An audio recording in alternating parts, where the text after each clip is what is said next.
मिलेगी। क्लासेस में नहीं बताता है आपको कि मुंबई में कैसे ऑडिशंस क्या चलता है, कितना स्ट्रगल होता है, कितनी भीड़ होती है, फिट नॉट फिट, कितना इश्यूज होता है।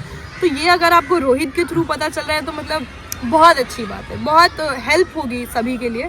हाँ तो गाइज मैं आपको बता रहा था, मैं मिलने के लिए आ रहा हूँ दुपहिया में। जो निर्मल का कैरेक्टर है, निर्मल यादव, उनका रियल नाम है कोमल, तो उनसे मैं मिलने के लिए आ गया हूँ। एक्चुअली मेरे पास कुछ स्पेस नहीं था, इस वजह से मैं इधर पार्क में आया हूँ। तो मैंने कहा चलो थोड़ा पार्क में बैठ के, हरियाली के बीच में बैठ के एक अच्छी सी बातचीत हो जाए।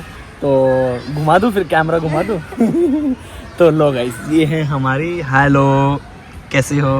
बहुत बढ़िया। बढ़िया लगी रही हो, देख के लग रही हो बढ़िया। तो आप पहले अपने बारे में थोड़ा सा बता दो कि आप कहाँ से हो, आपका नाम। तो आप लोग जानते होंगे मेरा नाम कोमल कुशवाहा है। मैं उत्तर प्रदेश में कानपुर की रहने वाली हूँ और अभी बॉम्बे में रह रही हूँ, बस काम कर रही हूँ। बस इतने में ही खत्म कर दिया। तो दुपहिया का एक्सपीरियंस शेयर करो। एक्चुअली दुपहिया में मैं एज एन 3rd AD काम कर रहा था और हमारी कोमल जी वो एज एन एक्ट्रेस काम कर रही थी। बहुत हाई फाई इनके नखरे थे। कोई नखरे नहीं थे, नहीं सच में कोई नहीं। हाँ लिटरली आप ही के नहीं थे नखरे, और सबके थे। तो आप अपना दुपहिया का एक्सपीरियंस शेयर कर सकते हो। दुपहिया मेरा पहला प्रोजेक्ट है एज एन एक्टर, तो मेरे लिए तो बहुत बड़ी अपॉर्चुनिटी थी कि काम करने को मिला, एक प्राइमरी कैरेक्टर मिला। और मतलब कहीं ना कहीं मैंने बहुत सारे छोटे छोटे काम नहीं किए, तो डायरेक्ट मुझे दुपहिया में ही काम मिला और बहुत बड़ी अपॉर्चुनिटी थी। तो मैंने उसे पूरी ईमानदारी से करने की कोशिश की। अगर आप सभी ने देखा हो, पूरी ईमानदारी से कोशिश की करने की। और बहुत अच्छा एक्सपीरियंस रहा सबके साथ काम करके। मतलब हमारा पूरा जो क्रू था, हमारा सब कुछ बहुत अच्छा था। हमारी डायरेक्टर, प्रोड्यूसर, राइटर सभी बहुत अच्छे। जितना भी हमारा क्रू था, इंक्लूडिंग रोहित, आप, जितने भी एडीज थे, जितना भी क्रू था, मतलब टू मच हार्ड वर्किंग। ऐसा लग नहीं रहा था कि ये इनकी ड्यूटी है करना, वो मतलब खुद का काम समझ के कर रहे थे। दिल से निकल रहा था। धूप थी, मतलब वहाँ पे इतनी गर्मी थी। शायद रोहित का तो मुझे याद है, उसका लिप पे बर्न हो गया था। पर वो ऐसे काम कर रहे थे, ऐसा तो बस ये उनका खुद का काम एकदम दिल से, इसलिए नहीं कि कोई पेमेंट बेसिस या सैलरी बेसिस, बस वो दिल से काम कर रहे थे। तो वो बहुत अच्छा था। वो एक्चुअली गाइज अंदर से निकल रहा था। आपने जैसे मेरी दुपहिया की जो पुरानी वीडियो देखी है, उसमें मैंने कुछ फोटोज भी ऐड किए जो कि गजराज राव सर ने फोटो क्लिक की थी अपने फ़ोन से। तो उसमें मैं पूरा काला हो गया था, काला भूत बन गया था उसमें मैं। तो वो चीज़ देखे, बट वही है कि दिल से करो जो भी काम करना है। एंड ऑल्सो एक क्वेश्चन हो रहा है मेरा, दुपहिया कैसे मिली आपको, ठीक है, और किन चीज़ों को आपने फेस किया, और उसके बाद का एक्सपीरियंस, मतलब मिलने के बाद क्या खुशी थी, क्या था, किस तरीके से उसको आपने समझा।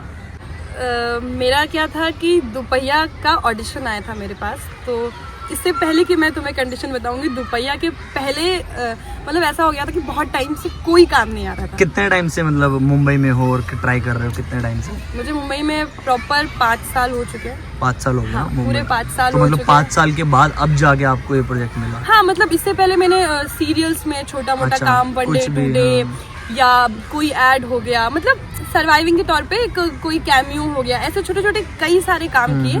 पर फिल्म या सीरीज में ये एक मेरा पहला और बड़ा काम पहला था। तो दुपहिया मिलने के जस्ट पहले मुझे एक पल को ऐसा लगा था कि अब काम नहीं आएगा बॉम्बे में, अब मैं सर्वाइव नहीं कर पाऊंगी, या कह सकते हैं कि ना सेल्फ डाउट आ जाता है आपको कि राइट शायद मेरे से हो नहीं रहा है, या नहीं मिलेगा, या मेरे लिए नहीं है काम, या मेरे लिए काम नहीं है, या मतलब एज एन एक्टर मुझे खुद पे doubt, genuinely as an actor मुझे डाउट हो गया था कि शायद मुझे आता ही नहीं है, मतलब मैं उतनी कैपेबल ही नहीं हूँ कि मुझे काम मिलेगा। क्योंकि बहुत ऑडिशंस दिए हैं, बहुत ऑडिशंस, कभी शॉर्टलिस्ट हो गए, कभी कुछ हो गया, लेकिन फाइनल होते होते रह जा रहा था। तो जब दुपहिया मिली तो मैं एक कास्टिंग एजेंसी में जॉब कर रही थी, एज एन इंटर्न ज्वाइन किया था कुछ टाइम के लिए। तो मैं बिल्कुल फ्रस्ट्रेट हो चुकी थी, पूरी थक चुकी थी। और मेरे पास जब कॉल आया, मतलब रोमिल सर की तरफ से कास्टिंग हुई थी, तो रोमिल सर ने ऑडिशन भेजा था 2 या 3 बार शायद मैंने ऑडिशन दिया था, और फाइनली तीनों बार आया था मेरे पास ऑडिशन। तो फाइनली ये नहीं था कि आप लॉक हो गए हो, ये था कि सोना मैम से मुझे मीटिंग करने के लिए जाना था, वो फाइनल करने वाली थी। तो बट मुझे लगा था कि तो हो गया है मेरा। तो मतलब लिटरली मैं बहुत इमोशनल हो गई थी, मुझे बिलीव ही नहीं हो रहा था कि हो गया है। हाँ नहीं मैं भी मतलब इस चीज़ को तो मैं भी कह सकता हूँ, क्योंकि जब हम लोग प्रोजेक्ट पे काम करते हैं ना, तो हम सबके पास ऑडिशन आते हैं, तो हम सब लोग ऐसा है कि मीटिंग रूम में बैठ के देखते हैं। जब सोनम मैम, आपको नहीं पता ये चीज़, हमको पता है, जब सोनम मैम के पास आपका सामने ऑडिशन आया तो ऑडिशन चल रहा था टीवी के ऊपर आपका, तो देखते ही मैम ने कहा हाँ ये लड़की सेट है कैरेक्टर में, इसको बुलाओ मीटिंग के लिए, बात करते हैं एक बारी सामने से क्या होता है, मतलब ऑडिशन में तो चलो अच्छा है लेकिन सामने से बंदा कैसा है कैसा नहीं है। तो मैम ने देखा हाँ ये लड़की अच्छी है, क्यूट लग रही है, निर्मल कैरेक्टर पूरा फिट जाएगा इस पे, सावली कलर की लड़की है और बहुत क्यूट है और भोली वाली लग रही है, तो इसको लॉक करो। बट उन्होंने लॉक कर दिया था आपको, मिलने के बाद आपको बताया कि आप लॉक हो गए। वैसा था। अच्छी चीज पता चली ना। हाँ, रिक्वायरमेंट क्या था कि उनको एक डस्की या सावली लड़की चाहिए थी जो थोड़ी सी खूबसूरत भी हो, जो मैं थोड़ी सी ऑब्वियसली नो डाउट। तो मुझे लगा कि थैंक गॉड कि डस्की होने की वजह से पहला काम मिला है। ये बात आपने अच्छी की, मतलब इससे पहले क्या हो रहा था कि डस्की वो किसी कैरेक्टर में फिट नहीं हो रहे हैं या कभी कुछ प्रॉब्लम आ जाए या कोई अच्छे कैरेक्टर से, तो इस वजह से चले जा रहे हैं मेरे हाथ से। पर ये काम ही मुझे मतलब ठीक है एज एन एक्टर अच्छा था मिला, लेकिन डस्की इसकी पहली रिक्वायरमेंट थी, शायद सांवला होना स्टोरी के अकॉर्डिंग, क्योंकि गांव की स्टोरी थी ना, एक धड़कपुर की स्टोरी थी इस वजह से। तो खैर उसके बाद हम शूट पर पहुंच गए सभी, हमने बहुत अच्छे से शूट किया और उसके बाद का 1.5 साल का वेट था, शायद सीरीज आने में 1.5 साल लग गया है ना, लगभग 1.3 कुछ ऐसा इतना टाइम लग गया। तो वो वेट भी बहुत ज्यादा वेट था, उसके बीच कोई अपॉर्चुनिटी नहीं आई काम के लिए, 1-2 ऐड के लिए अपॉर्चुनिटी आई, किया वो भी रिलीज नहीं हुआ ऐड। तो उसके बीच में लगा कि अब ये कर लिया अब कैसे सरवाइव होगा, बट है ना। और जब दुपहिया आ रही थी तो बीच में लग रहा था पता नहीं मेरा सीन है कि नहीं है, कट हो जाएगा कि क्या होगा, मतलब बहुत कंफ्यूजन था। लेकिन जब दुपहिया आई बहुत अच्छा रिस्पांस था, लोगों ने बहुत अप्रिशिएट किया, लोगों को बहुत अच्छा लगा। सीरियसली मैं आपके थ्रू कहूंगी कि मतलब सबको थैंक्स कि सबने इतना अप्रिशिएट किया। तो उसके बाद का एक्सपीरियंस बहुत अच्छा है और आगे के काम के लिए जर्नी चालू है। दूसरी चीज़ ये है कि जब भी एज एन एक्टर हम लोग काम करते हैं ना, मान लो एक बहुत अच्छा प्रोजेक्ट कर लिया, बड़ा प्रोजेक्ट कर लिया, उसके बाद हमको वेट करना पड़ता है एक और अच्छे प्रोजेक्ट के लिए। उसका रीज़न है वो इनसे पूछवा देते हैं। तो इसके लिए मेरा मतलब पर्सनल एक्सपीरियंस ये है कि मैंने दुपहिया में काम कर लिया, एक अच्छा कैरेक्टर कर लिया, एक बड़ा प्रोजेक्ट एक बड़ा प्रोजेक्ट कर लिया है। तो एज एन एक्टर मैं भी चाहती हूँ कि अब मैं या तो इससे कुछ बेहतर करूँ, जिसमें मैं और अच्छे से दिख पाऊँ या मैं दिखा सकूँ कि नहीं मैं इस तरह का कैरेक्टर भी कर सकती हूँ, या डिफरेंट दिखे कि निर्मल का कैरेक्टर ऐसा था और ये ऐसा है। तो मैं इनिशियली तो मैं खुद ये चाहती हूँ कि मुझे ऐसा काम मिले, बट जैसा कि अभी कोई ऐसी अपॉर्चुनिटी नहीं आ रही है, ऐसा कोई ऑडिशन अभी मेरे पास नहीं आया कि कुछ उतना बड़ा दिख सके। और मेरे पास अभी भी ऑडिशंस आए हैं, जैसे कि किसी फिल्म में 1 सीन के लिए ऑडिशन है, 2 सीन के लिए, टर्चरी हो गया, कैरेक्टर फीचर कास्ट हो गया, ऐसा कुछ हो गया, 1 डे 2 डे हो गया। पर्सनली अभी मैं नहीं चाह रही हूँ कि मैं वो काम करूँ, तो मैंने 2-3 लोगों को मना किया हुआ है। बट स्टिल अगर बात सर्वाइवल पे आ जाती है कि अब हम सर्वाइव नहीं कर पाएंगे एज एन एक्टर, अगर कोई काम आ ही नहीं रहा है तो फिर कोई चॉइस नहीं है, फिर हम वो काम करेंगे। तो ये ही शायद एक सर्कल है कि करना पड़ता है, आप शुरू से शुरू करिए फिर एंड पे पहुंचिए, फिर शुरू से शुरू करिए। मतलब वो ये कि प्रोजेक्ट कर लिया उसके बाद जीरो से ही स्टार्ट करना पड़ेगा। हाँ, फिक्स नहीं है कि आपने एक बड़ा प्रोजेक्ट कर लिया तो उसके बाद आपको बहुत बड़ा काम प्रोजेक्ट मिल ही जाएगा। स्ट्रगल आपका कंटिन्यू रहता है, आपको फिर से शुरू करना पड़ता है, फिर से शुरू करना पड़ता है, ये कंटिन्यू प्रोसेस है। ये चीज मैं भी बता सकता था, बट मैं आपसे पूछना चाहता हूँ, गर्ल्स को क्या मैसेज देना चाहोगे, कैसे वो सेफ रहे इंडस्ट्री में और कैसे वो काम करे, और किन चीज़ों को आपने 1-2 अपना एक्सपीरियंस भी शेयर कर सकते हो, लाइक कुछ ऐसे कास्टिंग वाले जिन्होंने आपको गलत तरीके से अप्रोच किया या फिर पैसे लिए, तो ये थोड़ा सा एक्सपीरियंस शेयर करके उसके साथ साथ आप बता सकते हो कि ऐसे बचा जाए। तो मैं सबका तो नहीं, मैं सिर्फ अपने एक्सपीरियंस ही बताऊंगी कि मेरा 5 साल का एक्सपीरियंस कैसा रहा।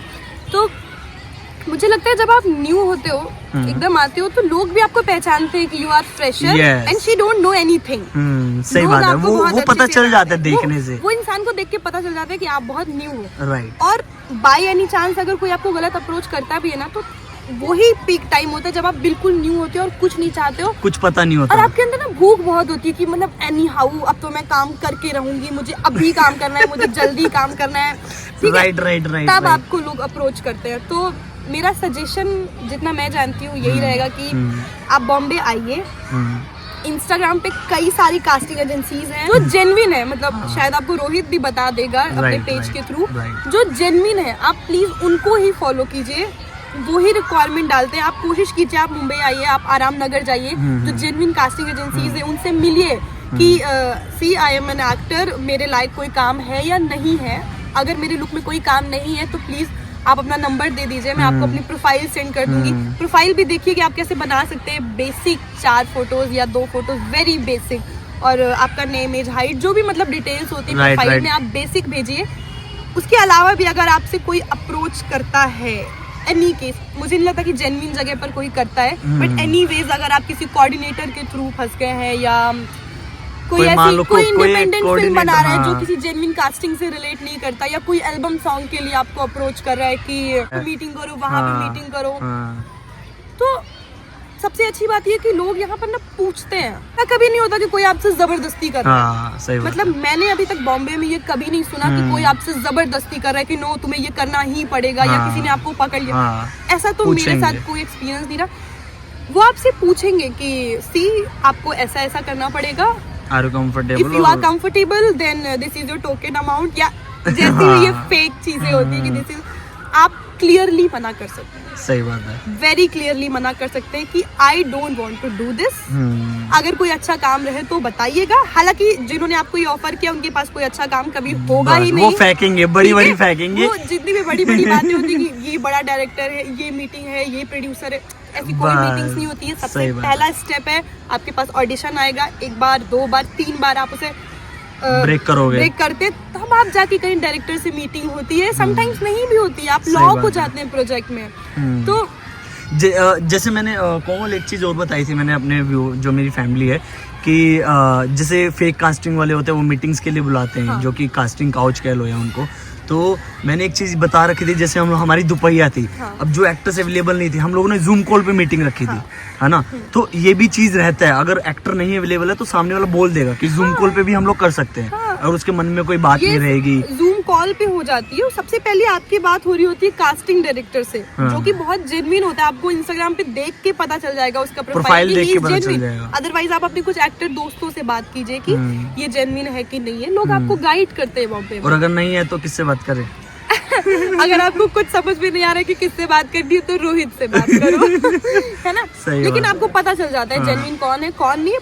आपको जेन्युइन काम ना अपने आप समझ में आ जाएगा। स्टेप बाय स्टेप होता है, कास्टिंग होती है, उसके बाद जाके वो कॉल पे बात करेंगे या आपसे जूम कॉल पे मीटिंग करके प्रोसेस होता है। ऐसा नहीं होता कि डायरेक्टर ने बुलाया है, आओ कल से शूट चालू है, या डायरेक्ट आपको हैदराबाद जाना है या आपको कहीं और जाना है, और बिना फोटोज के, बिना ऑडिशन के ऐसे होता है। और सबसे बड़ी बात, कोई ऐसा है जो आपको ऑडिशन ले ही नहीं रहा है, ऐसे ही आपको देख के उसने बोल दिया कि यू नो आपका फेस बहुत ब्यूटीफुल है, एक हमारा एक कैरेक्टर है उसमें आप बिल्कुल फिट हो। जेन्युइनली वो लोग ऐसे बात करते हैं, और जल्दी जल्दी हाँ करो नहीं तो कोई और लोग कर देंगे। वो ऐसे बात करते हैं कि नो आप बिल्कुल फिट हो, हमें बिल्कुल एग्जैक्ट आप जैसी लड़की चाहिए, कोई ऑडिशन नहीं है, बस आप लॉक हो। बस नहीं, कोई भी अपना करोड़ों रुपए सिर्फ इसलिए आप पर नहीं लगाएगा क्योंकि आप बहुत सुंदर हैं या आप उनके कैरेक्टर में फिट है। वो बिना आपका टैलेंट देखे आप पे करोड़ों रुपए नहीं लगाएंगे। बेसिक थे। और एक क्वेश्चन हो रहा है, जैसे आपने बोला कि मुंबई आओ, रामनगर में आओ, और अभी करंटली जैसे मैं बताता हूँ सबको, अपनी फैमिली को भी बताता हूँ कि ऑनलाइन ऑडिशंस चल रहे हैं बहुत ज़्यादा। जैसे आपने बताया कि इंस्टाग्राम पे बहुत सारे पेज है, ऑलमोस्ट सब कोरोना के बाद सारा ऑनलाइन शिफ्ट हो गया ऑलमोस्ट। तो जो मेरी फैमिली है जो आना चाहती है मुंबई, तो उनको आप क्या बोलोगे कि लाइक सीख के आना चाहिए? जेन्युइनली सीखना बहुत ज़रूरी है।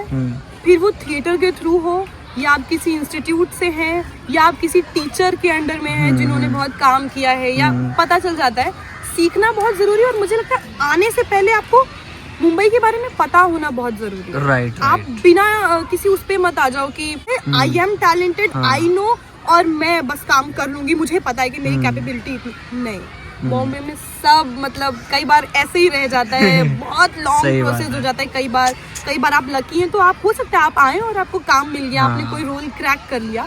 लेकिन प्रिपेयर होके आए, रेडी होकर आए, मेंटली तो बहुत ज्यादा रेडी होकर आओ, क्योंकि मतलब खाली बैठ के मेंटली जो ट्रॉमा होता है कि काम कब आएगा या नहीं आएगा। एक टाइम के बाद आपका फैमिली भी सपोर्ट छोड़ने लगती है। जब आपको 3-4 साल हो जाते हैं ना, और घर वाले देखते हैं कोई ग्रोथ नहीं हो रही है, उल्टा और कम ही हो रहा है। सही बात है। तो उस टाइम के लिए ना आपको मेंटली प्रिपरेशन बहुत जरूरी है मेरे ख्याल से, कि आपको स्ट्रांग रहना चाहिए। एनी हाउ स्ट्रांग हो के आओ, सीख के भी आओ, मेंटली भी स्ट्रांग हो के आओ, हो सके तो फाइनेंशियली भी स्ट्रांग हो के आओ। हर चीज बहुत इंपॉर्टेंट है, क्योंकि रहने का तो बहुत महंगा है। रहने का, खाने का, इमोशनली, मेंटली, रिलेशन, सब कुछ मतलब स्ट्रांग हो के आओ हर तरह से, मतलब कुछ भी फेस करना पड़ सकता है। राइट। तो गाइज आई होप आपको बहुत बातें पता चली होंगी, ठीक है। और क्या किया जाए फिर, इसको खत्म किया जाए यही? बिल्कुल बिल्कुल खत्म किया जाए, और कितनी बातें होंगी। तो अगर कोई क्वेश्चन होगा किसी का, आपके कमेंट, अगर कोई भी क्वेश्चन होता है कमेंट सेक्शन में जो आपको लगता है कि मैं बता सकती हूँ या आपको रोहित गाइड कर सकता है, तो प्लीज कमेंट्स करिएगा ताकि हम दोबारा मिल सके और दोबारा जवाब दे सकें। यस, एंड एक लास्ट, जैसे आप मेरी व्लॉग्स देखते हो, ठीक है, तो आप क्या कहना चाहोगे मेरे लिए, फीडबैक क्या देना चाहोगे? लाइक मैं जो कर रहा हूँ सही कर रहा हूँ या फिर, क्योंकि मैं तो देखो अच्छा खासा काम कर रहा था, मैं कर भी रहा हूँ अभी भी। आपने देखी व्लॉग्स, तो आप क्या मतलब क्या कहना चाहोगे मेरे बारे में? मैं जेन्युइनली, हाँ, मुझे जेन्युइनली पसंद है। मुझे रोहित ने पहले ही कहा था कि जो भी चीज बात की जाएगी और वो बहुत रियल होगा, तो रियलिटी यही है कि मैंने रोहित को एज एन एडी काम करते हुए देखा था। बहुत मेहनती था, अच्छा पैसा कमा रहा था, सब कुछ है। लेकिन रोहित अभी जो यूट्यूब पे कर रहा है, जो भी व्लॉग्स डाल रहा है, मतलब जेन्युइनली मुझे लगता है लोगों का जानना बहुत ज़रूरी है कि क्या चल रहा है बॉम्बे में, कैसे आपको आना चाहिए, किस प्रिपरेशन के साथ आपको आना चाहिए, मतलब बहुत ज़रूरी है आपका जानना। अगर इस चैनल के थ्रू आपको ये गाइड मिल पा रहा है कि क्या करना है, कैसे करना है, आई थिंक बहुत हेल्पफुल है। क्योंकि जब मैं बॉम्बे आई थी, मुझे गाइड करने वाला लिटरली कोई नहीं था, और बस आगे धक्के खाए। और ये चीज तो आई थिंक कोई क्लासेस में भी नहीं कोई मिलेगी। क्लासेस में नहीं बताता है आपको कि मुंबई में कैसे ऑडिशंस क्या चलता है, कितना स्ट्रगल होता है, कितनी भीड़ होती है, फिट नॉट फिट, कितना इश्यूज होता है। तो ये अगर आपको रोहित के थ्रू पता चल रहा है तो मतलब बहुत अच्छी बात है, बहुत हेल्प होगी सभी के लिए। तो thank you so much, thank you so much अपना कीमती समय देने के लिए। दुपहिया सीरीज के बारे में जिसने नहीं देखी उनको एक बार आप अपने मुंह से बोल दो, ठीक है? दुपहिया जरूर देखनी है, एटलीस्ट फॉर मी। और नहीं, सब कुछ छोड़ के दुपहिया जेन्युइन बहुत अच्छी सीरीज है। मतलब मिडिल क्लास फैमिलीज की जो छोटी छोटी सी चीजें होती हैं, उसमें जैसे मुद्दों को उठाया है ना, जैसे कलर स्किन को लेके हो गया, दहेज को लेकर हो गया, एक बाप और बेटे के रिलेशन को लेके हो गया, एक लड़की की ख्वाहिशें हो गई जो कम एजुकेटेड है लेकिन वो शहर जाना चाहती, क्यों जाना चाहती है, सपने हो गए। तो गांव में जो छोटी छोटी चीजें फेस करनी होती है, या इन कॉमेडी वे, मतलब वो छोटे छोटे से क्यूट से मोमेंट्स, वो सारी चीजें बहुत अच्छा है। टॉपिक ही बहुत अच्छा है, एक फैमिली शो है, सबसे अच्छी बात है। और सबने बहुत मेहनत करी है, तो प्लीज देखिए। और दूसरी चीज, फिर से बहुत सारा थैंक यू जो निर्मल के कैरेक्टर को इतना सबने अप्रिशिएट किया। थैंक यू सो मच, आपने इतना कीमती समय दिया। तो ठीक है दोस्तों, इस व्लॉग को इधर ही खत्म करते हैं। गाइस प्लीज क्या करना, कोमल क्या करना है, शेयर करना है, सब्सक्राइब करना है और लाइक करना है, और कमेंट करके गाइस बताना कुछ सवाल है आपके, तो मैं कोमल से दोबारा से मिलूंगा। तो ठीक है दोस्तों, इस व्लॉग को मैं इधर ही खत्म कर रहा हूँ। And thank you so much for watching, see you, bye. वाह गाइस, मेरे मतलब की लाइन मिल गई कि किस्मत की गुलामी नहीं करता मैं अपनी मेहनत का नवाब हूँ।